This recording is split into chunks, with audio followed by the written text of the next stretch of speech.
이번 주 핫클릭 김앤장과 이해충돌입니다. 지난해 4월 사회를 떠들썩하게 한 사건이 있었죠. 700억 원대 우리은행 직원의 횡령 사고가 범행 10년 만에 수면 위로 드러나면서입니다. 우리은행에서 일하던 전모 씨가 자신의 친동생과 지난 2012년부터 바로 작년까지 회사 돈 수백억 원을 빼돌렸다는 내용이 알려지면서 충격을 줬습니다.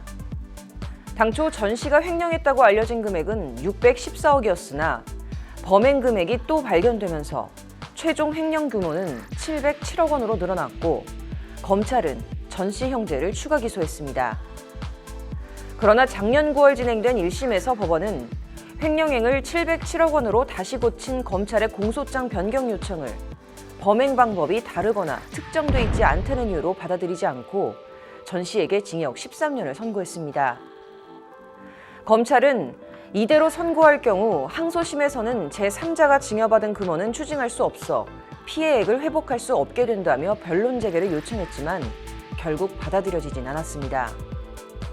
우리은행은 김앤장 법률사무소를 법률대리인으로 선임해 검찰과 같은 취지의 주장을 했다고 알려졌는데요.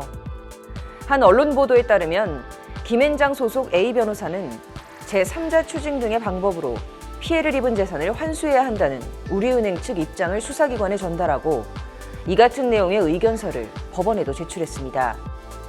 그런데 이 과정에서 문제가 하나 생깁니다.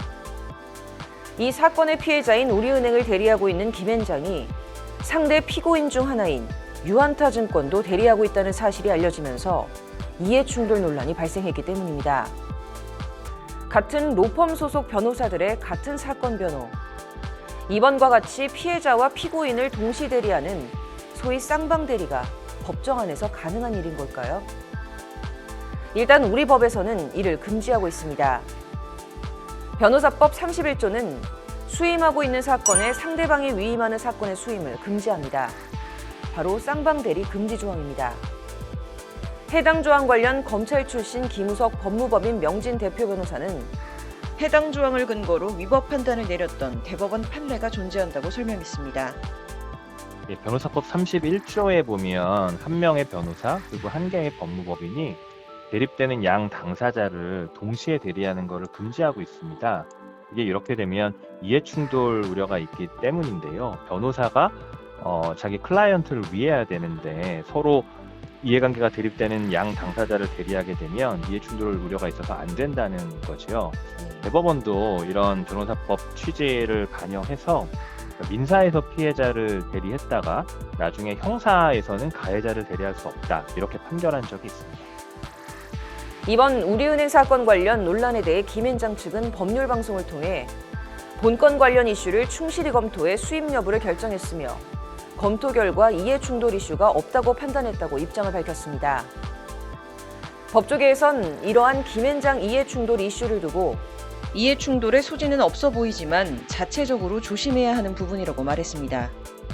근데 이게 이번에 왜 이게 논란이 되는지를 좀 생각을 해보면 김앤장은 이제 국내 1위를 하고 있는 업체인 거고요. 당사자 쌍방이 김앤장 선임을 원하는 경우가 종종 있습니다.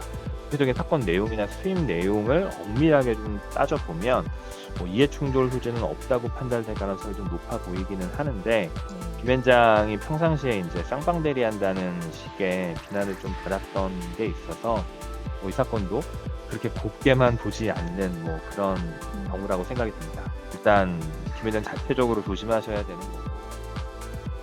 국내 최대 로펌인 김앤장의 이 같은 논란들 어떻게 봐야 할까요?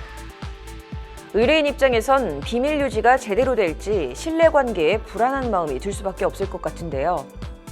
재판의 공정성과 형평성을 지키는 것은 모든 법조인들에게 적용되는 아주 당연한 원칙입니다.